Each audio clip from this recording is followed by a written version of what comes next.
Don't scroll, because what I'm about to tell you will make your heart race, your eyes sting, and your mind rethink what danger really looks like inside a perfect-looking millionaire mansion. If that line doesn't grab someone, nothing will, and as you hear this story, you'll understand why every viewer will feel compelled to like the video and subscribe before the final twist.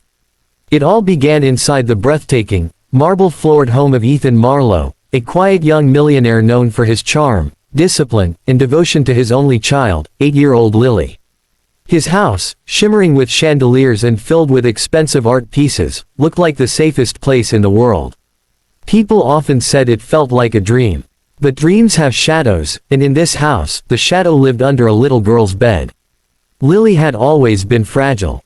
Pale cheeks, tired eyes, fevers that came without warning, dizzy spells that frightened even the doctors. Ethan hired the best specialists, ran countless tests, and spent sleepless nights pacing the same hallway outside her room. Yet no progress. Every morning, the same sight, Lily too weak to stand, too exhausted to smile. The mansion felt colder each day. Desperate, Ethan hired a new nanny, Maya. She wasn't the type of woman you'd expect in a millionaire's estate. No fancy clothes, no stiff posture, just warm eyes, a gentle voice, and a calmness that Lily immediately clung to. From the moment she arrived, something shifted. Maya could soothe Lily's trembling hands, quiet her midnight fears, and bring laughter back into her tired heart. But the sickness remained, creeping in stronger at night, as if the darkness fed it.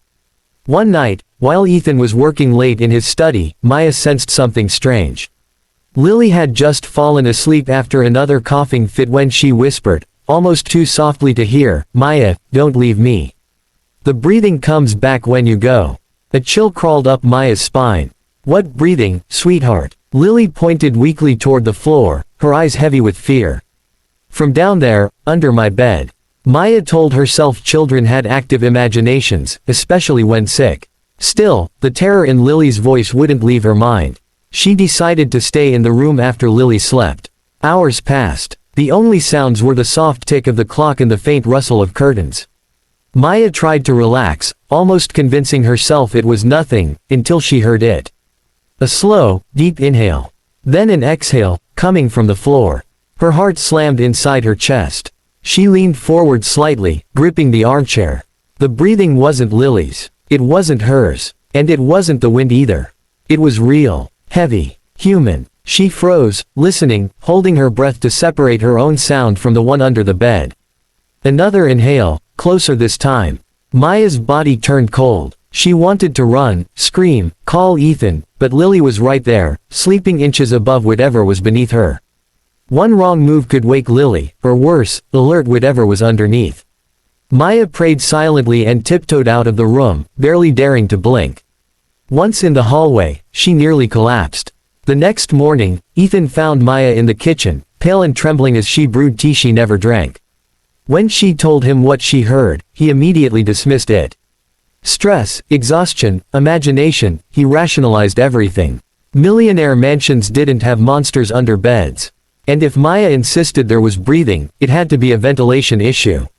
Nothing more. But Maya wasn't convinced. She noticed things he didn't. Lily getting worse only at night, her hands trembling after bedtime, the unusual smell near the bed, a strange coldness on the floorboards. A pattern built itself in Maya's mind like puzzle pieces snapping in place. Something was happening in that room. So that night, she hid in Lily's closet. Clutching her phone, barely daring to move, she waited. Hours ticked by, her legs numb, her eyes burning. Lily slept, breathing softly, her small figure barely visible in the dim glow of the nightlight. Everything was still, until it wasn't. Maya's heart nearly stopped. A hand slid out from under the bed. Thin, dirty, adult-sized. The hand felt its way forward, inching toward Lily's dangling foot. Maya covered her mouth to stop herself from screaming. Her pulse thundered in her ears.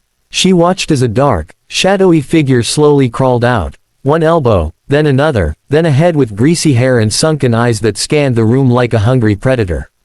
A man. A stranger. Living inside the millionaire's home. Maya burst out of the closet. "Stop!" The intruder jerked up, startled. Lily woke with a scream. Chaos erupted in the room as Maya grabbed Lily in her arms and ran out, slamming the door behind her. The man threw his weight against it, pounding and roaring like a wild animal. Maya held the trembling girl tight, sprinting down the hallway. Ethan, hearing the commotion, rushed out of his study. The moment he saw the terror on Maya's face and Lily sobbing in her arms, something inside him snapped. He barricaded the hallway, dialed the police, and kept his daughter behind him until officers stormed the room. Minutes later, they escorted out the intruder, a homeless man who had been secretly living in the crawl space beneath the mansion for months. He sneaked out at night, stealing food from the kitchen, hiding under Lily's bed whenever someone approached.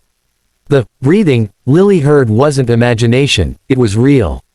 Worse, the man carried mold-covered blankets and contaminated clothes, which caused the toxins that were slowly making Lily sick.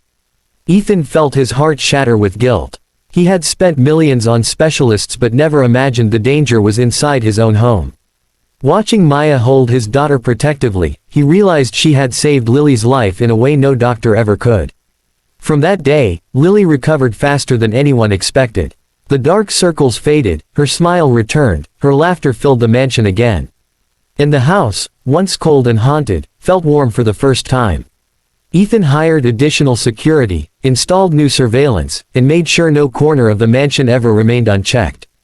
But the biggest change came in his heart. He trusted Maya like family now, and Lily adored her more than anyone else in the world.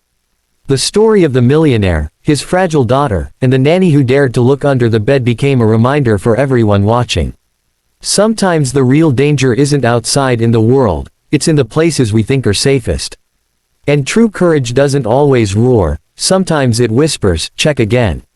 If this story moved you, don't forget to like the video and subscribe, because stories like this remind us that heroes are real, and sometimes they show up when we least expect them.